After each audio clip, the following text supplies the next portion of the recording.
Hey everybody, wake up. This is Wake Up with Mark Joyner, episode number 46. Today I'm going to teach you how a crazy dog taught me to be a better salesman.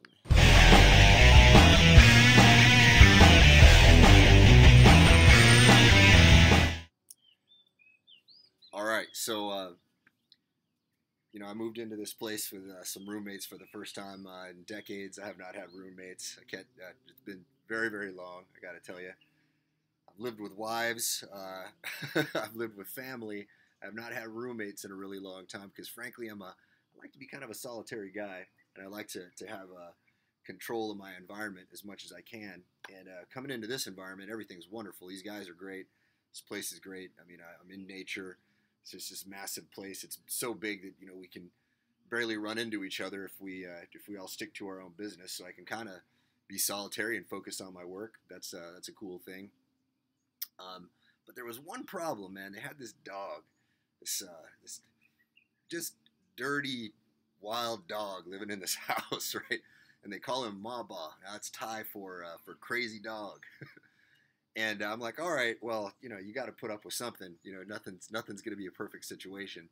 I love hanging out with these guys so much, and they're great entrepreneurs, and we just have such great synergy.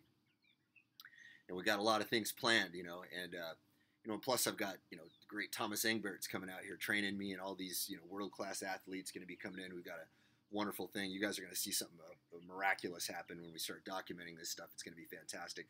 So you got to put up with a little something. You got a great situation. You got to put up with a little something. But over time, I started to gain some respect for this dog, and now I have a point where I have affection for this dog. I got to tell you, here's one of the reasons why I don't like dogs. I don't want to have the dirty dog running outside, covered in goodness knows what, coming and trying to lick my face and all that. And man, I just don't like it. Never liked it. But now, when I see this dog, I'll let him lick my face. I never thought that would have happened. I'm not super tolerant of it yet, but I'll let him do it. I'll let him get away with it. And I'll tell you why, and I'll tell you how it's making me a better salesman. All right, now first thing is, dogs are authentic, all right? Authenticity definitely will help you sell better. There is no question about it. If you are inauthentic, people will not buy. But is it enough? Is it enough? I could go out into the woods here, find a lot of king cobras. They're authentic. Do I want what they're selling? Definitely not. Chances of surviving a king cobra bite are not too high. You got to be really, really calm. Here's the trick, by the way, as I understand it. If I go into a new environment, I like to understand what kind of threats there are.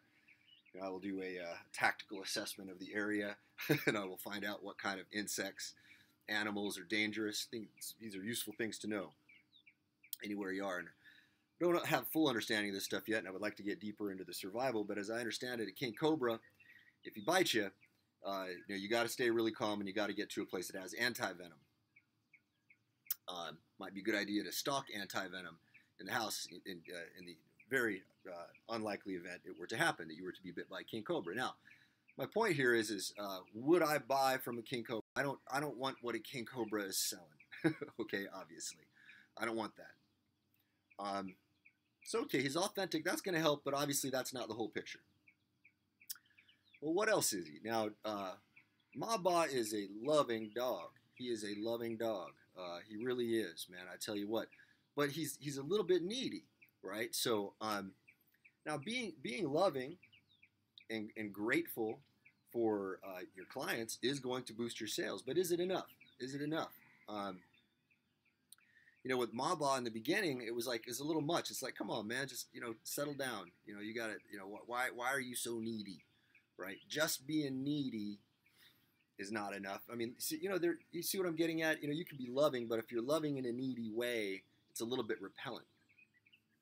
So that's not enough. That's not enough. It might help. It's going to definitely, being loving and grateful of the people around you is going to help you sell more, but clearly not enough. Clearly not enough, right? I mean, I could imagine if you were to find a very, very, loving, grateful salesman who's desperate, you're definitely not going to want to buy from this guy, right? So as I start to learn more and more about Maba, And he becomes a better salesman to me over time until he's at a point where he is now, where he is selling me on me being affectionate to him, which I have not been like that with dogs. So here's the next step that happened. One day I was out the whole day, and I came back, and Maba said, he's normally sees me around all the time because I'm normally, focused doing work. I'll do my routine, get work done. One of the reasons why I like to be here is I have everything I need. I don't have to go waste time traveling. But it was a Saturday, and I let myself do some shopping and have some relaxing, and hung out with some friends. And then when I came back late that Saturday night, Maba was just really, really, really desperate to see me. He was just like crying. He was so happy to see me, and it made me realize something about him. I said, man, I get it now. This dog was abused. And I confirmed this later on, right? So when they got this dog had already been about 6 years old, I think. This is not, they didn't get him as a baby, and raise him as a domestic animal. I think this guy has been out on the street and has seen some rough stuff.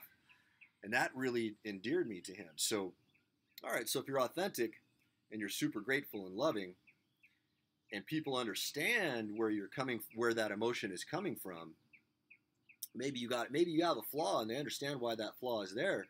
Man, now, I really started to feel some affection for this guy. Now, I wouldn't have bought from Maba yet, but I have a parental sort of reaction that I have for him, right?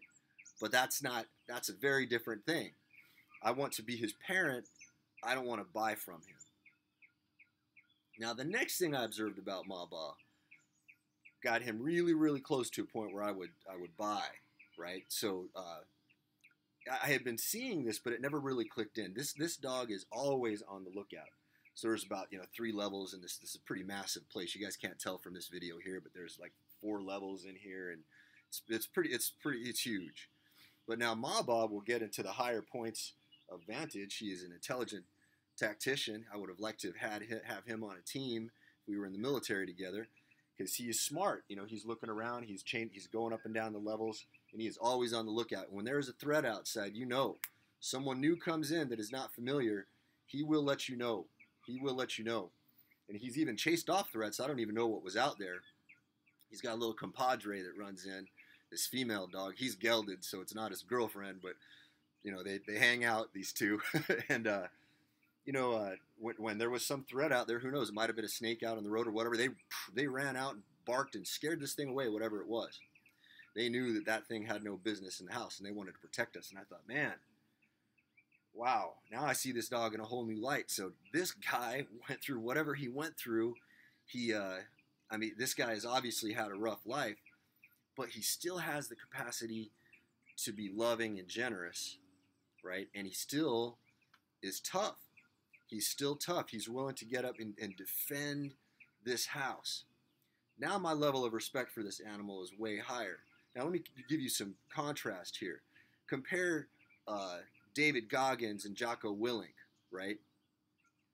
Jocko Willink, I respect that guy, right? And I will listen to that guy, right? But I would be way more likely to buy something from David Goggins. Now, if you don't know who these two guys are, they're both 2 Navy SEALs who are telling their stories and teaching people the things that they taught. Now, Jocko's perspective is that he teaches people. He's sort of like, I was the commander, and here are all the great things I learned as a commander, and he just projects toughness. Now, I hugely respect the guy, and I will continue to listen to him. But I'm way more endeared to David Goggins. Why? David Goggins is a super badass who's accomplished a lot of stuff, but he is also super vulnerable about how he had a very, very rough life and how he overcame those things. And he's willing to show me how he overcame it. Now, Jocko, I will listen to, but there's always this part of my mind like, man, I don't know if I will ever be as tough as that dude, right? I'm working on myself constantly, wanting to get myself tougher and tougher, even at my age. I don't allow myself to think, well, I'm going to get older and get weaker. No, man, if I see that image of a guy like Jocko, guys like David, and I want to be stronger like them. I wanted to defy aging. And we are at an era where perhaps that technology is there, people. So don't limit yourself like that. Think to the future that you can make yourself younger. And clearly, You should do all of the things that you know that you can, unless you're happy dying early and getting weak early. I am not. Okay? But here's the thing. I will listen to David Goggins more. I am way more endeared to him because he allows me to identify with his transformation, right? Jocko, he's just like, you kind of get this image that he popped out of the womb, M16, M4 in hand, whatever it was, just ready to fight. He rolled out a BJJ black belt. I don't see the transformation that he went through. But with David, man, he tells you this story in the book Can't Hurt Me that, I've listened to the audiobook of it probably about 4 or 5 times now, and I'll probably listen to it several times more. It is inspiring. I identify with that transformation. Now, I want to contrast this with something that I saw recently. So I met a woman recently who has allegedly has some technique that she can teach on a topic about which I am very curious. And she taught me about this, and she even said, well, hey, let's do a trade. I'll teach you this, and you teach me a little bit about marketing. She's, anybody who does that with me is always getting the better end of the deal, because I'm always charged, my rates are a lot higher than theirs, I guarantee you, right? But I'm willing to do trades like that, especially if it's some rarefied knowledge. But the woman would not really teach me what she knew, and she was acting kind of manipulative and a little crazy, frankly, right? She was like attention-seeking, and she's playing games, and it's like, okay, if you got this thing to teach me, let's go. You want to do a deal where you teach me this and I'll teach you that? All right, let's do business. But I did not trust her. Okay, so the one thing Mabot doesn't have, all right, is he doesn't have much to teach me except that, I can learn from him. I can learn from his behaviors. I can learn just observing him that, wow, man, here's somebody who went through a transformation. I will continue to observe Mabot, and I will continue to respect and love that dog, right? This woman, she had something that she could teach me, but what she did not have was she did not have authenticity. She did not have genuine compassion for her student. See where I'm getting at? So authenticity helps. Genuine concern for your customer helps.